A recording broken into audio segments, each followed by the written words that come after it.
اینجا تنگه هرمز، گذرگاهی باریک میان ایران و عمان، یکی از حیاتی ترین شریان‌های انرژی جهان. روزانه بیش از 20 میلیون بشکه نفت معادل 1/5 عرضه جهانی از این آبراه عبور می‌کند. اکثر کشورهای عضو اوپک از جمله عربستان، عراق، امارات و کویت نفت خود را از طریق همین تنگه صادر می‌کنند. صادرات نفت ایران هم که عمدتاً راهی چین می‌شود، به این مسیر وابسته است. اکنون در پی حمله بمب‌افکن‌های آمریکایی به 3 مرکز هسته‌ای در ایران، مقام‌های جمهوری اسلامی تهدید به بستن این تنگه کردند. آیا به پایگاه‌های امریکا در منطقه حمله خواهید کرد؟ آیا تنگه هرمز را خواهید بست؟ گزینه‌های متنوعی پیش رو داریم. بر اساس قوانین بین‌المللی، ایران و عمان هر دو بر بخش‌های از این تنگه تسلط قانونی دارند و مسیر عبور کشتی‌ها در آب‌های سرزمینی آنها قرار دارد. ایران می‌تواند با استفاده از قایق‌های تندرو، مین‌گذاری یا حملات موشکی برای مدتی عبور و مرور دریایی را مختل کند. بستن تنگه هرمز می‌تواند پیامدهای گسترده‌ای به دنبال داشته باشد. اخلال در جریان تامین انرژی، افزایش فوری قیمت نفت را در پی خواهد داشت و ممکن است کشورهای عربی حاشیه خلیج فارس را برای دفاع از منافعشان وارد درگیری کند.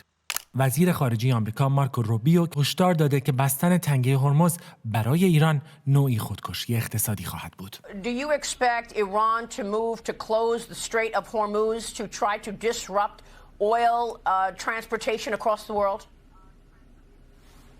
Well, I encourage the Chinese government in Beijing to call them about that because they heavily depend on the Straits of Hormuz for their oil. If they do that, it'll be another terrible mistake. It's economic suicide for them if they do it. And we retain options to deal with that. But other countries should be looking at that as well. It would hurt other countries' economies a lot worse than ours. چین که نزدیک به 90% از نفت صادراتی ایران را خریداری می‌کند، در صورت بروز اختلال در این مسیر بیشترین آسیب را متحمل خواهد شد. این گذرگاه برای هند، ژاپن و کره جنوبی هم یکی از مسیرهای اصلی تامین انرژی به شمار می رود. ناوگان 5 نیروی دریایی آمریکا مستقر در بحرین مسئولیت تامین امنیت کشتیرانی تجاری در خلیج فارس را بر عهده دارد. ایالات متحده در گذشته هم برای حفظ امنیت تنگه هرمز نقش آفرینی کرده. در جریان جنگ نفتکش‌ها در اواخر دهه 80 میلادی، حملات متقابل ایران و عراق به نفتکش‌ها در خلیج فارس باعث شد آمریکا برای محافظت از نفتکش‌های کویتی بزرگترین عملیات اسکورت دریایی خود از زمان جنگ جهانی دوم را انجام دهد.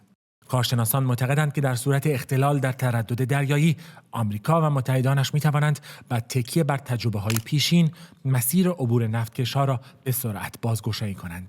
با این همه، برخی گزارش‌ها حاکی است که شماری از نفتکش‌ها از عبور از تنگه هرمز خودداری کردند.